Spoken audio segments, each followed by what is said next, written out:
Salut à tous, bienvenue sur la chaîne. J'espère que vous êtes prêts parce qu'aujourd'hui on s'attaque à du lourd sur la E30. Qu'est-ce que j'entends par là? On va s'attaquer à l'embrayage. Donc en réalité c'est pas un travail qui est très compliqué, mais vous allez voir que c'est quand même assez difficile d'accès, donc il y a pas mal de démontage comme j'ai dit précédemment. On va commencer par s'attaquer aux vis de la boîte de vitesse, donc là tout simplement j'ouvre le capot et je commence à dévisser les vis qui assurent tout le pourtour de la boîte de vitesse. Donc vous voyez, il y en a quand même quelques-unes qui sont accessibles, facilement accessibles par au-dessus. Et voici celles qui sont en dessous, donc tout autour de la boîte de vitesse. Honnêtement, l'accès n'est pas vraiment compliqué, comme la E30 n'a pas vraiment beaucoup de cache sous la voiture. Donc une fois que c'est fait, on va devoir aussi enlever l'arbre de transmission qui est accroché à la boîte de vitesse, bien évidemment. C'est quelque chose qu'on a déjà fait auparavant, donc franchement ça va. On enlève juste les 3 vis et ça s'enlève sans aucun problème. Une autre chose très importante dans le démontage, c'est une fois que cette pièce est démontée, ne surtout plus appuyer sur la pédale d'embrayage. Donc assurez-vous de ne pas avoir besoin d'appuyer dessus pendant toute la durée du démontage. Pourquoi? Parce qu'une fois que cette pièce est enlevée, le fait d'appuyer sur la pédale va la faire dépasser son seuil et vous allez faire sauter tous les joints et vous allez devoir repurger tout le système d'embrayage. Donc franchement, si vous voulez pas vous rajouter du travail, je vous déconseille vraiment de faire attention et de ne pas appuyer sur la pédale. Une fois que c'est fait, on a des différents supports qui sont attachés à la boîte de vitesse. Oui, la boîte de vitesse flotte pas dans les airs, donc il faut détacher les petites vis en dessous. Je vous mettrai les schémas sur les côtés, je sais pas de quel côté. Donc voilà, vous avez quelques boulons en dessous qui tiennent le support qui est attaché à la voiture. Donc vous avez aussi ce genre de cylinder block. Comme vous pouvez voir, celui-là, chez moi, il est complètement rongé. Je ne sais pas ce qui s'est passé. En tout cas, j'ai pensé à commander le cylinder block, donc je vais en profiter pour le changer.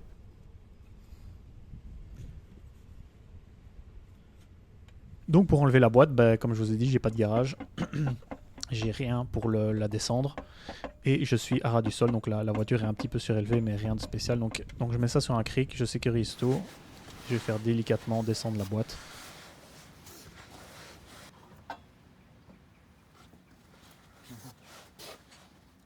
Bon, en soi, c'est pas vraiment compliqué, c'est juste que la boîte pèse le poids d'un âne mort. Comme moi, vous n'avez pas beaucoup de place, c'est pas vraiment une étape qui est facile parce qu'il y a peu d'accès.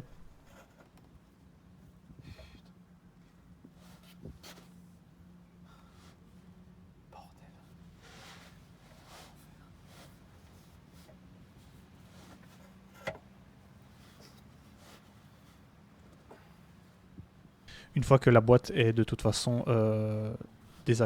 retirée de son axe, ça devient beaucoup plus facile et vous n'avez plus qu'à la descendre. Donc voilà.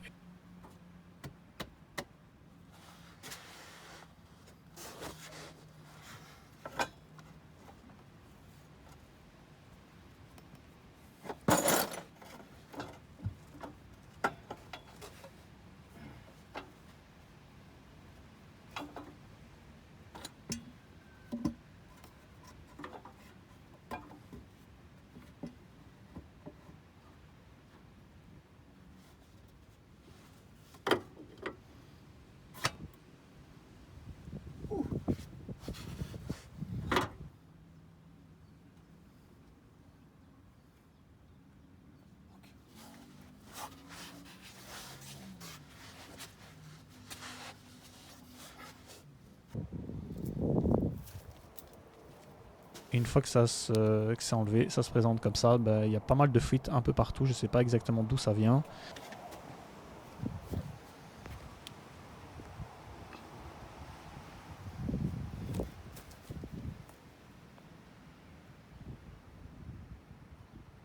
Donc je check dans la doc pour voir si j'ai rien oublié. Comme je vous ai dit précédemment, c'est la doc qui est issue du site E30 Wiki. Donc je vous mettrai la description, le lien dans la description si jamais ça vous intéresse. Ensuite, au niveau de la boîte, qu'est-ce qu'on va venir remplacer? J'ai commandé la butée. C'est quand même quelque chose d'important à changer. C'est pas une pièce qui était usée dans mon cas, mais comme le démontage vous le faites une fois tous les 10 ans, autant changer directement la pièce. Elle coûte pas très cher et même sans savoir l'état, vaut mieux toujours l'avoir sur le côté. Au cas où vous auriez besoin de la changer, ce serait bête de la laisser casser. Donc ça s'enlève assez facilement. Vous voyez que ça vient tout seul en tirant dessus. Et on va venir replacer la nouvelle. J'ai quand même retiré le genre de bras métallique ici pour pouvoir nettoyer correctement. Le bras il est fixé à une sorte de petit clips à l'intérieur de la boîte. Donc franchement, très facile d'accès et très simple à enlever et à remettre. Donc je vous conseille de le faire aussi.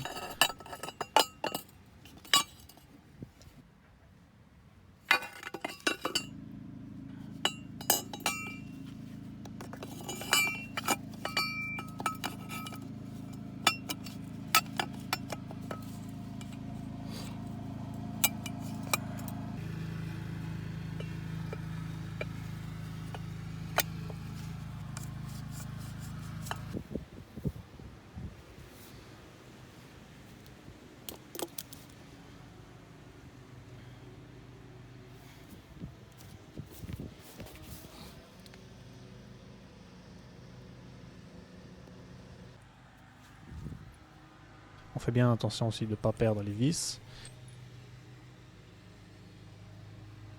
Et je vais commencer par passer un petit coup sur la boîte. Donc j'ai mis du nettoyant moteur.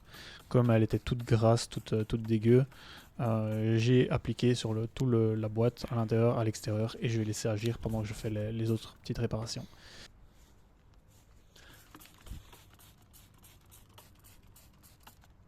Donc ici vous pouvez voir le cylinder block est complètement rongé. J'ai bien fait de le commander. Donc je vais venir le remplacer. Donc ici très facile. Une vis et ça se remet en lieu et place. Une fois que la boîte est enlevée, c'est tout de suite plus facile. Personnellement, j'ai fait le choix de changer juste les deux pièces-ci. J'ai rien vu d'autre qui avait besoin d'être changé, donc j'ai fait que ça. Et donc maintenant, je vais pouvoir m'attaquer à l'embrayage en lui-même. Donc on repasse sous la voiture et on va commencer à dévisser tout le plateau de pression. Là aussi, je ne sais pas exactement le terme en français, mais c'est le plateau qui vient faire pression de l'embrayage sur le moteur, donc sur le volant moteur. Donc ici, on va venir, pareil, dévisser toutes les vis qu'il y a sur le pourtour. Honnêtement, c'est assez facile. Bon, ici, je galère un petit peu parce que je tenais le téléphone, j'étais sous la voiture et j'essayais d'éviter que le plateau me tombe sur la tronche. Donc c'est pour ça que c'est filmé un peu de travers. J'ai fait au mieux.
Voilà, donc une fois qu'il tourne, que tout est dévissé, je vais m'aider de ma jambe ici, comme j'ai pas trois mains, pour enlever le plateau de pression.